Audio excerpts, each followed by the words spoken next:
Bem, boa tarde. Sejam todos bem-vindos à nossa mesa redonda, na continuação do nosso Compelim, tá?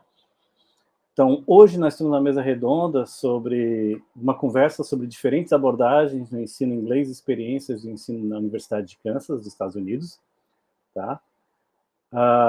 Eu quero agradecer a presença de todos os envolvidos nessa mesa e antes de começar a fala de cada um, eu queria seria melhor até que cada um pudesse falar um pouquinho, só uma introdução da sua pessoa, né, para depois a gente dar início às falas. Pode ser? Yes, of course. So, good afternoon. We are going to talk in English because we have Martha as a guest, and she speaks English and Spanish. So I'm going to start. So my name is Rildo, as most of you already know, and I'm currently doing a master degree in translation studies, and um, I have a diploma in English and in Portuguese by the University of Será. And we did a program in 2019 to the United States called PDPI. And because of this program, I met these two wonderful people here. So I would like them to introduce themselves.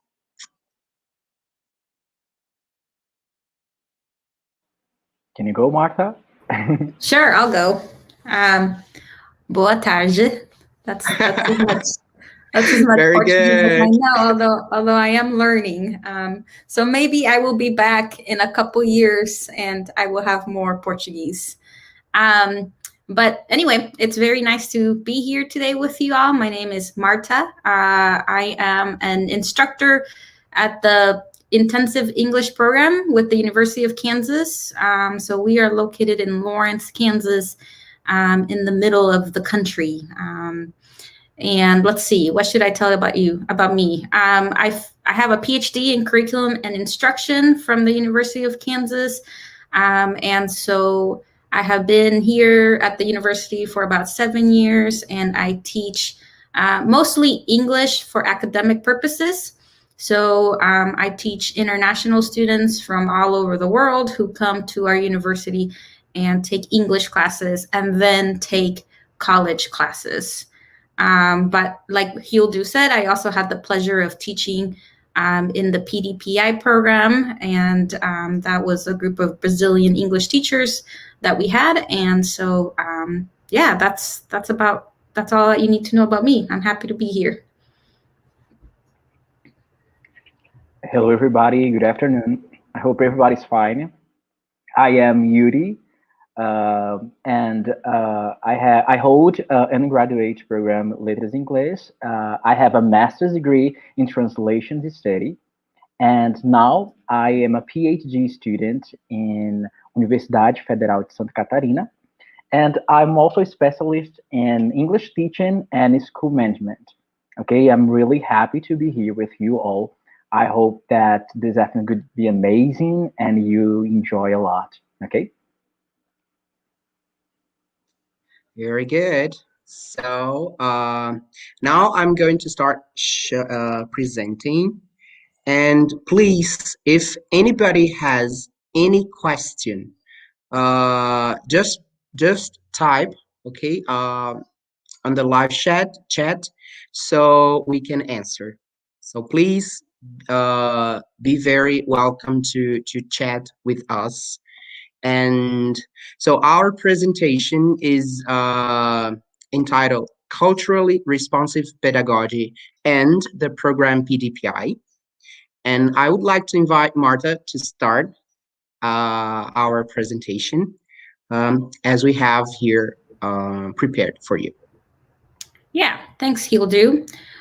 So we wanted to start by talking about culturally responsive pedagogy as a pedagogical practice that is nowadays implemented in many different situations. We thought that we would kind of show how we talked about and learned and practiced culturally responsive pedagogy as part of the PDPI program.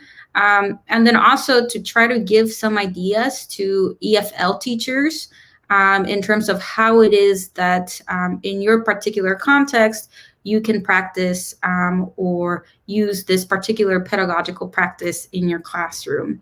So we wanted to begin by talking about what does this actually mean? What does culturally responsive pedagogy look like? What does it mean? It's a practice that is used to kind of highlight or really reinforce the connections that are present in our identities, our language, our learning, and then in schooling, right? So basically we use it to show that all of those are interconnected and that play a role in our learning and our teaching.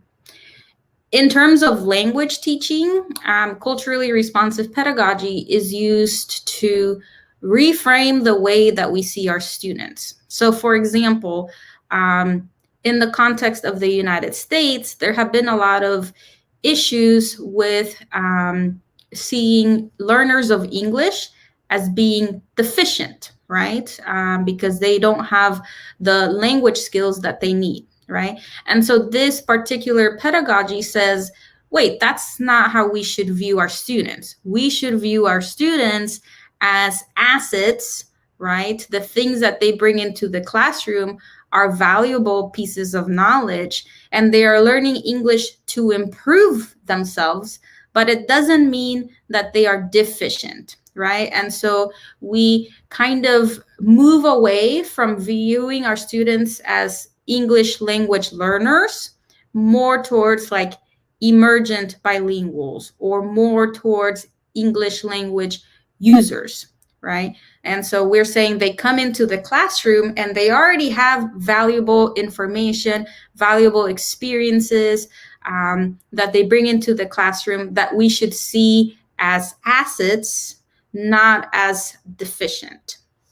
So if you go to the next slide, Rildo, you will see that basically there are 5 stances that guide our teaching through culturally relevant pedagogy. So if you are an instructor, an EFL instructor, and you are wanting to implement this type of pedagogy in your classroom, the idea is that you believe that pedagogy or our teaching or our curricular practices, they are a social cultural phenomena. And so what that means is basically when we teach, it's not an isolated practice.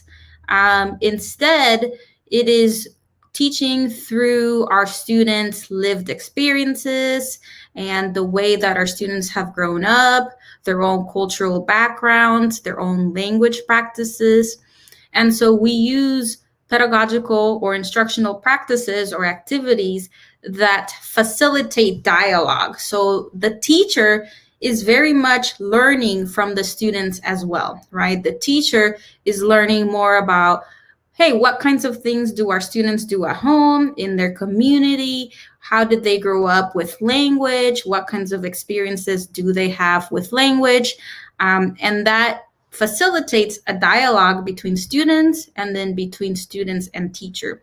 So that's what it means to think about teaching as a social cultural phenomenon, is that it is very much influenced by the social context, the political context, and those are things that we must think about when we teach. Culturally responsive pedagogy also views teaching as sustaining and revitalizing.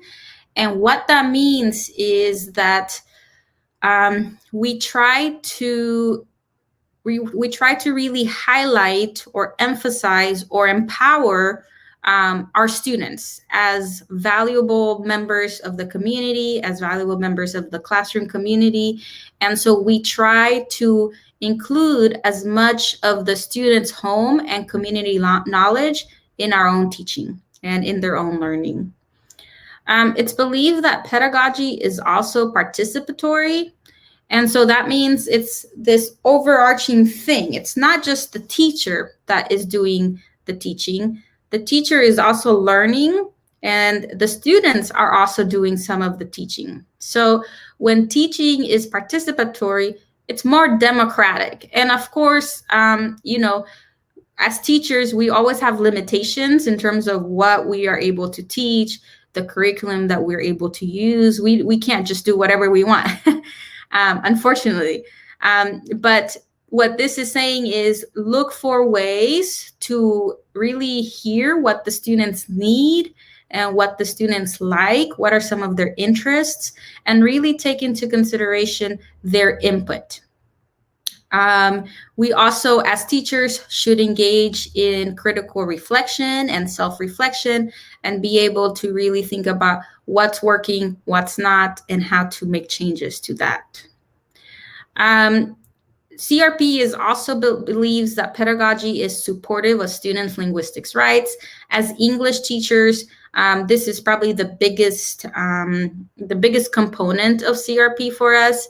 But basically, what this pedagogy is saying is that we should, as in English education, the goal is not just for our students to learn English. The goal is for our students to develop completely, holistically, right? And so that means that whatever the language practices that students bring into the classroom should also be developed. We should not just say, hey, don't talk like that, right? Or don't practice that. Instead, we should view whatever they bring into the classroom, whether it's a dialect or a language or a vernacular, we should embrace that, and we should help students express that in the class. And finally, pedagogy is caring, right? So it's not just caring for students, but caring with students. So we want to use techniques in the classroom that empower our students. For example, we want to be flexible with our kinds of assignments. If we know that one particular student has strengths in writing, but another student has strengths in speaking, we want to try to be able to help students develop those strengths. Of course, they have to develop their other skills, but we shouldn't limit students by forcing them to learn something in one particular way. If you go to the next slide, Rildo. So Yuri is going to talk a little bit more about our program, and then we're going to kind of talk to you all a little bit about how we saw culture take place in this program and the kinds of activities and learning experiences that we use to really highlight students' identities and their language practices as valuable sources of information. Hello, good afternoon. Can you listen me well, guys? I hope so. So before I start talking about PDPI, Martha, I was looking to the theory and I was matching to the experience that we had in Kansas, and now totally makes sense, you know. I remember that once we went to the class, and then you were really willing to learn about our culture, sometimes expressions, sometimes kinds of dance, and it was really fun. And it was really interesting that now I can match the theory to the practice, you know. Congratulations. So first of all, thank you all for having me here. It's such an honor to participate in this event. I'm really flattered about it. So I would like to talk about a great opportunity for Brazilians public teachers.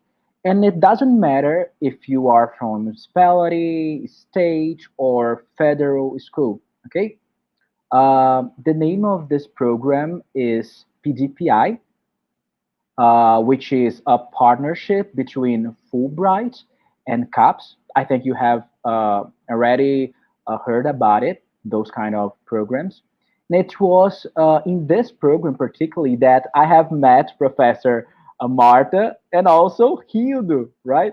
And me and Rildo, we live in the same state, but it was only in Kansas that we have met each other. And I strongly believe that a great network, a great connection worth more than money, worth more than gold. And I'm really proud of that. Please, next slide, Hildo. So, PDPI stands for Programa de Desenvolvimento Profissional para Professores de Língua Inglesa, okay? And these scholarships are directed to Brazilian English teachers in the United States of America. And it is important to highlight this opportunity is a must, okay? And it takes every year more than 400 teachers from all over Brazil, which is at the same time interesting and fun. I remember that Hildo and I traveled with some teachers from Rio Grande do Sul, Rio Grande do Norte, and Tocantins, and there were many words and expressions from Será that we had to explain to them. Guys, I was so impressed by that because I was like, oh my god, they don't know what this means. For example, when you say, "Oh, rebolar no mato," you're gonna dance at the bushes. I was, oh my god, no, it's another expression. So there were many words and expressions that we had to explain to them. Rio Grande do Norte was okay because they are from northwest of Brazil. That's okay, but Rio Grande do Sul, it's totally different. But from my perspective, this makes the program richer, you know. And the duration of this course was 6 weeks. Okay, please move forward, Hildo. So now let's talk about the objective of this program, okay?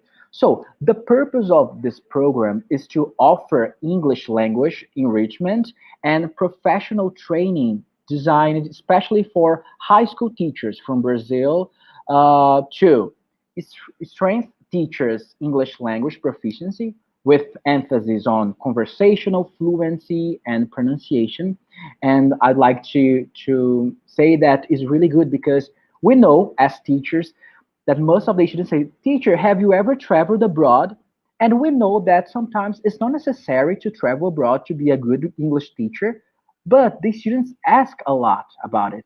And now we teachers from public schools, we have this opportunity. Yes, I have traveled to US and I participate in a program and you contact to other, other English accents and you increase your fluency as well. So it's really important because some teachers do not have this opportunity, you know, and now it is possible. So another objective, another purpose of PDPI is foster opportunities for the teachers to network with US ESL faculty members and education specialists. Here is a great example. Marta is with us here today. She was our professor. So it's a great opportunity.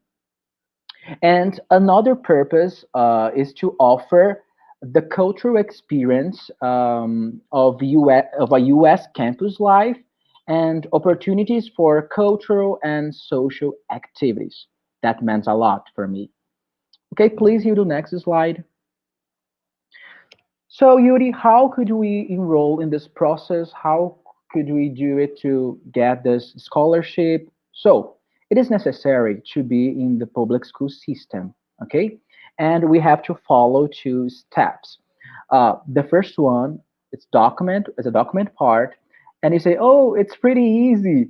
Guys, it's kind of, but you know, there are many documents, and it's not only your documents, your personal documents. There are documents from your school, from your principal, from everybody, from your dog, for example. And then this step is a little bit, you know, tricky because some people, forget to send a document and, you know, fail on the process. And the second step is a TOEFL exam. I don't know if you know about it, but it's a proficiency exam, okay, and it's free of charge, okay, perfect, right? So Please move forward. Let's talk a little bit about this TOEFL exam. So, and then we kind of do this test, and depending on your grade, you apply for a different course. For example, if you got above 550, you go to methodology development, for example. So, and there are three courses: intermediate one, intermediate two, and methodology development. Okay, me and Hildo, we went to the methodology development. It was such a great opportunity. And if you got in one of these guys, intermediate one or intermediate two, you can go again. Okay, but only if you reach the level of methodology development. Okay, you can go again. Unfortunately, me and Hildo, we cannot go again, right, Hildo? Because we got the Yeah, methodology development. that was what was I was going to say. I was supposed to be in intermediate one, so I could go twice more. But Yeah, yeah, we cannot go again in this program. yeah, unfortunately. Okay, please move forward. So, where did you go, Yuri and Hildo? So, we went to the University of Kansas, okay, in the Midwest.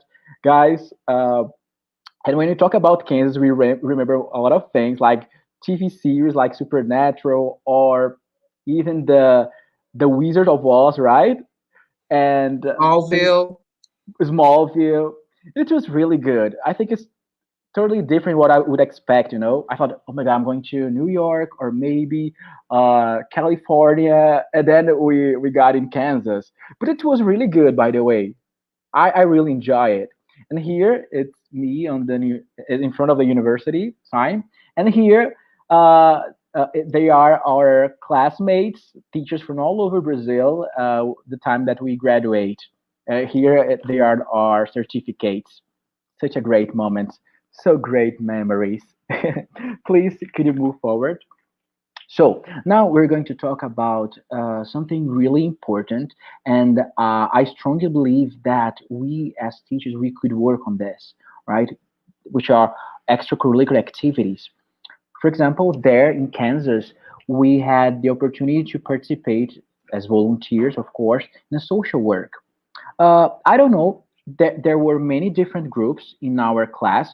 For example, I don't know about Hildo, but I went to a church, and in this church, they like organize and provide meals to homeless, and then we help to set the tables and organize the food and serve the people, the homeless people. For me, it was a great experience. Hildo, you have the same experience, or it was a different one? Yeah, I had the same experience. We served breakfast in the very early morning. Um, It was really and I early. remember that the group went to public free food, and Yeah. they were supposed to help cook Yes, they and wake chop up like the vegetables. yeah, yeah. So that was great. Yeah. So I love that experience, right? So and also we visit host families. Guys, and the interesting part is that there were many sets of families, families with only, I don't know, young people and then elderly and then I mean, different sets of family. So it was there's no pattern of family. It was really good, by the way. In the host family that I visit, there were only like girls, and they were all young. I was like, oh my god, I'm like here with my friends. And we also visit museums and historical places. I don't remember here the names because we kind of visit 3 4 times. I don't remember. And something that is in my mind was the 4th of July fireworks. I have been in the US, but never in the 4th of July holiday. So it was really special for me. We went, I don't know, I do remember here to the place that we went to see the fireworks. It was like, it's next to a lake. I don't know if Marta remembers. It was next to a lake. Yeah, I it don't was next to a lake. I don't remember the name, but maybe Marta can tell us later. Yeah, it was the Kansas River. Okay, Kansas River. So it was next to the Kansas River, and it was really good experience. And we also had picnics, right? So it was the whole package of experience. But the most interesting part was the campus experience, because we were like really students from Kansas. So we had access to the cafeteria, the dorms, that we were at the dorms, and also the pools, the swimming pools, and the buses. Really, the buses. Yes, guys, it was really good. Actually, we only have to show our card, and then it was everything free of charge. It was everything perfect. It was really good, this campus experience. I felt like in the movies. Um, okay, so and this is a post from the Kansas University of Kansas website, and it was this picture was took in the first day that we got there. Okay, here is me and Hildo and most of our classmates. Okay, so it was really good. Next slide, please. So now this next slide, guys, I led in Portuguese in order you to make and say, oh my God, I want to go to PDPI. So you really understand that is a really good thing because it's all inclusive. I will not say this is free because, we pay taxes and things like that, but we do not give them money, like, I mean, you know what I mean. So you have food, the dorms, health insurance, teaching materials, school tax, everything is included. The flight, okay, the flight. And we also got $500, right, Hildo? And, guys, we make like a party at Walmart and this kind of things. So it's a really good opportunity. So if you are a teacher from public school, you should go for it. I know that you're gonna love it. I was like, oh my God, this is true. I'm not paying for that. I was like, oh my God, there's something really strange about it. Never, never someone pays something to me to everything like that. I was, oh my God, I was like, not believer about it. Please move forward to Hildo. Next slide. Let's talk about this. Please, Marta and Hildo, help me to talk about this. It was an activity, right, Marta, in your class? Yeah, so what we have here is part of that idea of CRP that asks us as teachers and as students to be engaged in dialogue. And that's what the purpose of this activity was for students, for my students, in this case, Hildu and Yuri, to share with us a little bit about some of their cultural practices. And it was, obviously a learning experience for me, but it was also a learning experience for some of the other students in the class. I mean, there were a lot of cultural practices that were very specific to a certain region that other students didn't know about. And so what's important about this kind of activity is if we have our students share with us something about their culture, something about their community, it really empowers them and it helps students feel that who they are, their identities are valuable parts of who they are, and then valuable parts of the classroom. And so the idea with something like this is we help our students develop from the practices and the culture that they bring into the class. So they share with us, and then you can make connections. In our particular case, we could kind of compare and contrast what are some similarities between this and something in the United States, or maybe there aren't, right? You can compare from region to region, and students really feel that by sharing who they are and their culture, we help them practice the language, we help them practice English, but they are sharing with us who they are. So that's kind of the goal that we had in this particular activity. And also, Marta, by that time, I was starting to study our Brazilian new curriculum, which is called BNCC. Every teacher knows about it. And in this document, English is supposed to be is told to be taught as a lingua franca, and what it means to teach English as a lingua franca. So we are not supposed to teach students only to talk about New York or about London or about Australia, but students can talk about their local parties, local things, local art craft.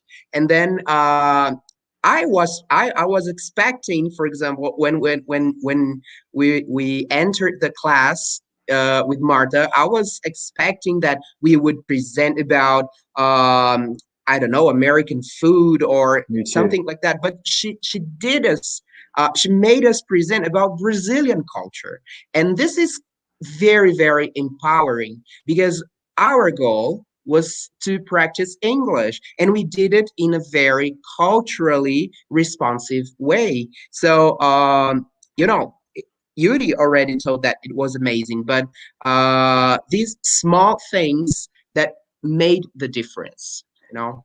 Yeah, and also, for example, we as teachers, we are used to teach grammar, we are used to teach literature, we are used to teach the pattern curriculum, but it was really hard, even for us teachers, to present about our own culture. For example, I was talking, Hildo, how can we translate paçoca in English? How can I do this? How could I think it's cassava flour. I don't know if it this the real name. And how can we translate vatapá? So there's no translation. So we're gonna have to explain what is a vatapá, what is a creme de galinha, creme de frango. I don't know how you call this in your state, but it was challenging for us. You know, I remember that we have to follow something related to explain about it. For example, couscous.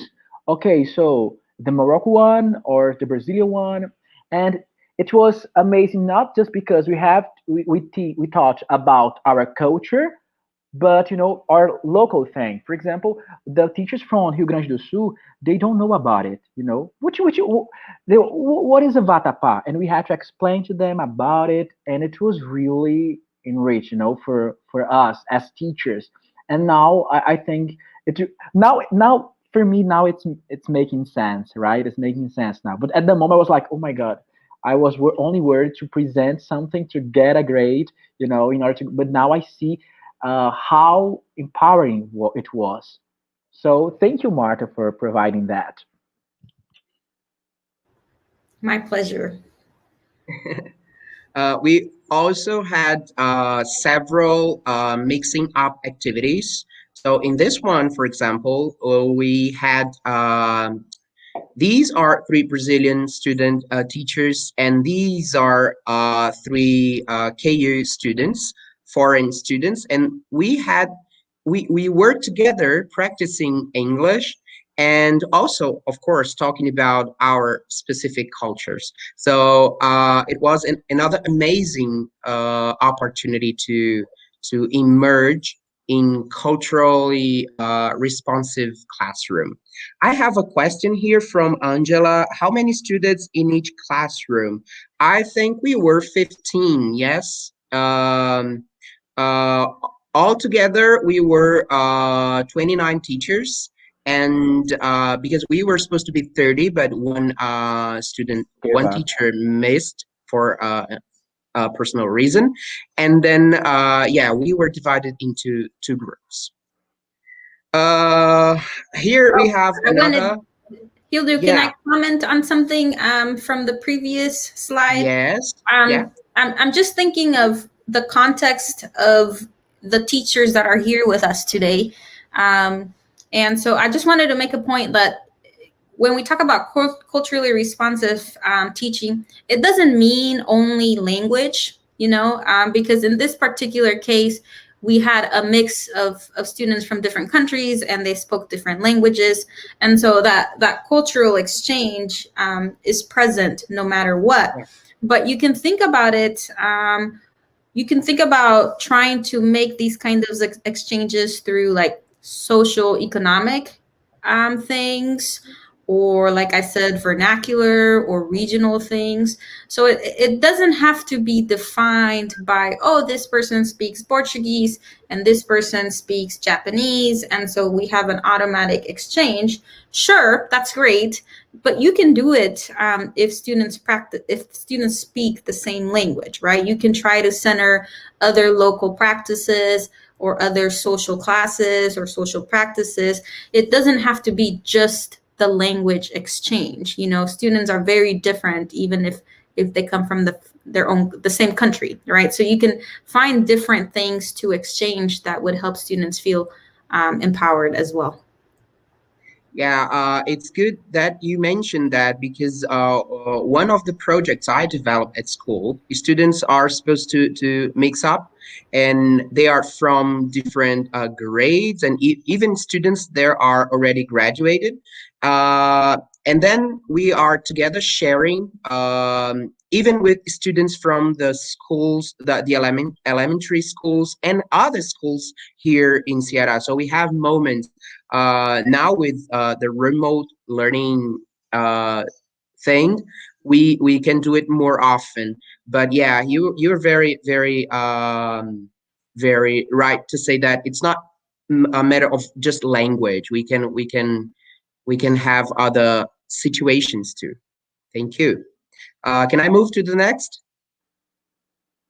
Okay, so basically we have here a very connection, a very American cultural icon, which is the American barbecue.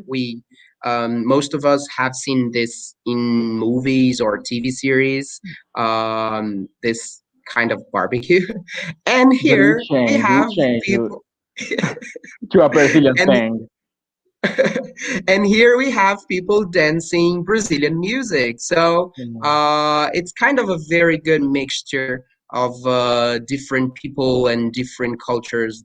People who are from the same country that share different cultural background.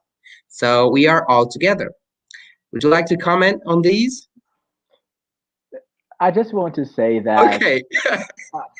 No, I just want to say that I felt like very welcoming environment, you know. So Yeah. we could express our culture, and it was okay, because here in those pictures we can see the difference. We have the American barbecue, and the other side there is, I don't remember the song, but it's a forró thing or a swingueira thing. I don't remember the kind of dance, but the Brazilians were teaching the Americans and the other students to dance, right? So it was really good, by the way.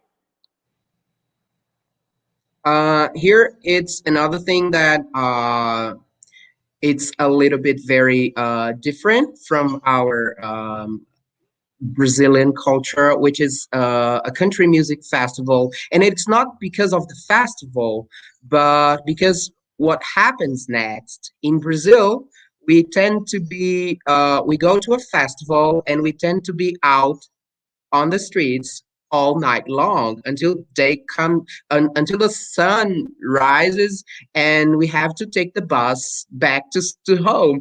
But then here, when it finishes, okay, you have to go home. So we couldn't do anything out. And yeah, it's very at first it's very frustrating, because you leave home and you get like your best clothes, and then you have to go home very early. What's going on here? But yeah, we learned that because of the different cultural features. One very important thing about what Marta said is that we learn to respect the different. And then if we are not culturally responsive, or if we are not culturally aware of our environment, we tend to act with prejudice. But then we learn how to respect. And this is the good part of bringing culture to classes. Anything you would like to comment? Just to say that I felt like in a Henrique Juliano show concert here in Brazil, but it was amazing. It was like going to Hannah Montana or Alan Jackson concert. Crazy guy playing the violin, like country music. It was one of the most good, one of the best experience. I'd like Marta to comment on this. The donuts in the classroom and the sidewalk sales, because this was surprising and this was very good really for us kind to of you. spend our $500 in the sidewalk sales. Yeah, so I'll start with the donuts in the class. I think as teachers, we're always looking for avenues to kind of interact and get to know our students and, try to find their interests and try to navigate and make connections with our students. And so, in talking about culture, one of the activities that we did is we kind of analyzed stereotypes that we have about particular cultures, right? And how problematic stereotypes can be, and how they are very much emphasized in a lot of the curriculum. And we move through teaching a lot of times without questioning those stereotypes, which kind of goes back to the lingua franca comment that Rildo, you were making. And so as teachers, it's important to be able to recognize those stereotypes and be able to, look for avenues to help our students understand that stereotypes can be problematic. So a stereotype of America is donuts. And so, you think of the United States and you think of the Simpsons and the donuts. And so I think this was the day that we talked about stereotypes. I'm not sure. But, of course, with food, you can make lots of connections and you can have all kinds of discussions about cultural practices related to food. And so in this case, we tried some donuts from Dunkin' Donuts. And so that's the picture you see there. The sidewalk sale is a very local practice from Lawrence, which is basically that all the stores near the downtown area, there's a one day each year when they bring their merchandise to the outside. And so that's why it's called the sidewalk sale, because you don't really need to go in the stores to shop. Everything is on the sidewalk. Unfortunately for these guys, the day that we went was very, very hot. So that typically happens in Lawrence. It gets really hot around that time of the year. But instead of having class in the classroom, I said, hey, we're going to take a field trip. We're going to go to the sidewalk sale. And, it was kind of a twofold activity. Of course, students or the teachers, I call them the students, but they're teachers. But, they were free to do all the shopping that they wanted. But I also made it an activity. So I asked students to, after they went shopping, to write a reflection or to record a reflection. I think it was a spoken reflection in this case. But I asked the students to tell me or to share with us a little bit about what they noticed, who they interacted with. I asked the students to talk to people, and to make sure that they engage with the community. This is a good way for students to engage with the community. And so I'm trying to think of some of the reflections that people had. I remember one teacher talking about how she noticed how women were so particularly to say sorry, right? Sorry. And she was like, I don't understand why they're saying sorry. There was nothing to be sorry about, And so like noticing those kinds of things for us as instructors is really a good way to connect to the community and to help our own students connect to their communities. So with something like the sorry, why is it that women apologize a lot, right? What is it in our society, especially in the Midwest, that we are taught to apologize a lot? I can't remember the other comments. Rildo or Yuri, do you guys remember what you commented on? I should have gone back to listen, but I didn't. I think what I commented was the prices, because things in Brazil, our sales are fake, because things are like supposed to be half of the price and it's like doubled and then halved. It's half of the which double. means that it's the same price, but there, as you can see here, it's 40% off, but we could find things like 60, 70, 80% off. And it was really, really cheap related to other stuff. And I would like just to show that this mug, this very big mug, I bought in this sidewalk sale. And I was with Rochelle, which who made me enter all of the stores, not only the sidewalk, but she made me enter all of the stores. And it was very good. Thank you. Yeah. I remember talking about this culture thing. I remember once there was an activity in Martha's class, and we were supposed to, I don't know which was about drawing or about create a tree and give some information in the whiteboard. And here in Brazil, there's no kind of personal space. Okay, we get together and really together, and we're like one teacher here, another teacher next, really close, And Martha, I think she was a little bit surprised about it, right? Because we are like this. This kind of personal space, it's not possible sometimes in Brazil. And the thing that Martha said, that people say sorry all the time, even if they are like a meter away, 1 meter away, they say sorry. And here in Brazil, we stumble on each other. We like you have to say sorry to me, and like that. We just say "sai to me," yeah. Get off. And this is of course, this is a stereotype. It's not all over, and it's not everyone, but in general, we would say that.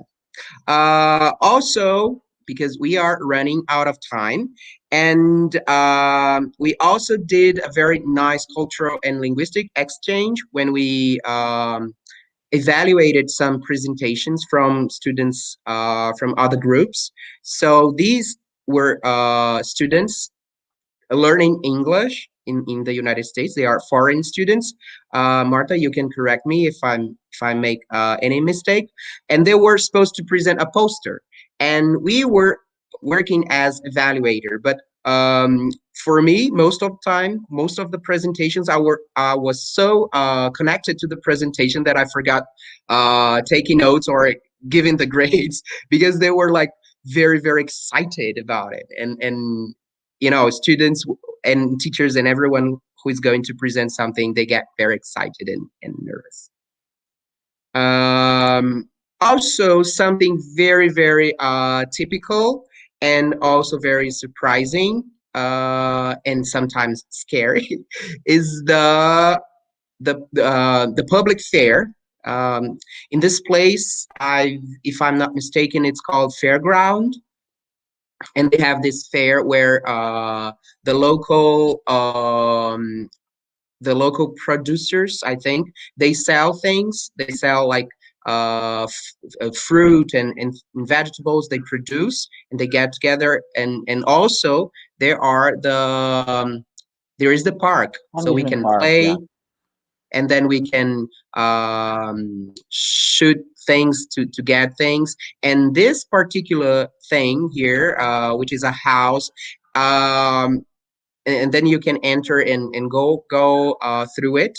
By that time, I was watching Stranger Things, and one very iconic episode was in a place like this. So when I saw it, I was, oh my God, there is a monster coming here, but it was too hard to think of monsters. So yeah, so this is very good and very good immersion thing.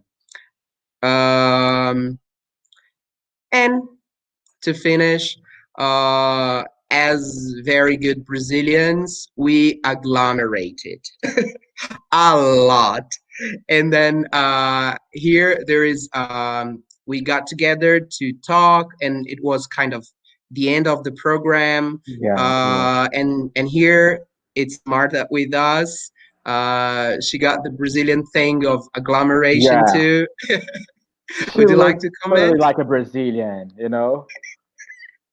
By the end of the program, I was used to. Yeah. That was very good, guys. And if you have any questions, we are kind of going to the end.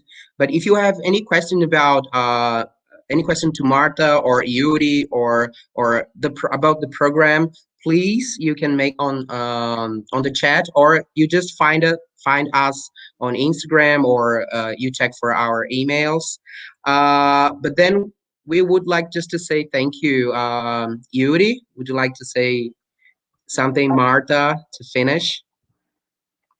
Yeah, just thank you all for being here with us today. It was great sharing our experiences and our ideas with each other. I think, an experience like this is very important for teachers always, no matter how many years of experience we have, sharing with each other what we do in the class, what we want to do, challenges and things like that is always a great way to learn. So thank you all for being here. Thanks for having me. I'd like also to say thank you for having me here. Okay, it's a really good afternoon. It's really good to share, and let us know if you need something. Okay, we as teachers, we are here to help each other. Okay, we are not alone, guys. I know those times of remote learning, remote teaching is really challenging, really challenging. So we are here to help each other. So if you need me, let me know. I'm here for you. That's it. That's great. I don't think we have any questions so far, but we had some comments here, Martha. I believe we should be more creative and allow students to be creative as well when it comes to different approaches for developing language skills. I still think classrooms are still too stationary. So that's why in some contexts we learned how to bring different stuff to our classrooms, to go out of the classroom, not only how can I say, metaphorically, but we can even go out really. We can take our students to fairs, to the local stuff. We can ask them to give opinions about what they how they deal with the problems in their communities, and if they use language, even if it's a small part of the language, broken sentences or with any kind of mistake, this is important. So and this is valuable. And I think as teachers we are creative, and we are survivors. We learn how to teach through Zoom, through Google Meet, and we are surviving here. So just thank you for the comments, and thank you very much for having us here, and thank you guys. So see you just in I the think last Shadow is going to presentation. say something. Who? Yeah, just I'll Okay. just congratulate you guys for sharing the experience. Congratulate you, Rildo and Yuri, for having this experience and sharing this experience. And I also congratulate Marta for the methodology and the curriculum that you guys apply for the program. I know how difficult sometimes it's to adapt methodologies for programs that receive people from abroad, and it's very harsh to manage some methodologies. And one question for the Brazilian guys is that I think it's important to share with the Brazilian viewers when is the period for the PDPI appliance so the guys can actually wait for it. Do you guys know? Yes.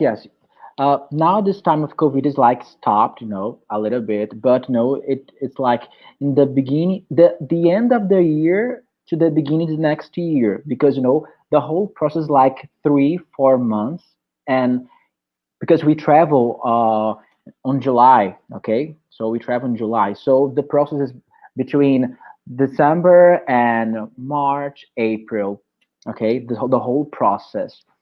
And also, I would like to add that if Brazilian teachers are interested in these kind of programs, please find more about these on Fulbright website and copies, because they are like all the time posting new scholarships for Brazilian teachers. Some scholarships are are just amazing. For example, there is a scholarship for teaching Portuguese, and it's like you spend 9 months 9 in months. this. Yeah, and then you spend this time. And there is another scholarship that I took part, and it is an international one. I don't have time to talk about it, but I would like to share, because few people know about it.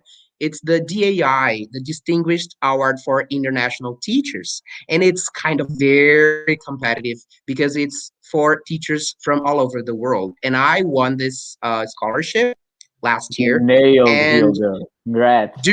during the PDPI, I did the last parts of the selection, and I was selected, and I was supposed to spend 6 months, but because of COVID-19, I had to come back earlier. And Marta was one of the teachers who offered support. I remember that she called me if I needed something, because we were kind of very worried about the situation. And then, as Yuri mentioned in the beginning, connections are better than anything. So please, Brazilian teachers, go find scholarships. As yesterday the teacher said, we can travel and we can improve. And please come back to share with our Brazilian colleagues. Thank you. So once again, thank you guys for this afternoon. And I'm pretty sure we're going to be talking later. Yeah. Thank you, guys. Thank you. Thank you. Thank you, Thank you so Marta. much. Bye-bye. See you guys. Bye-bye.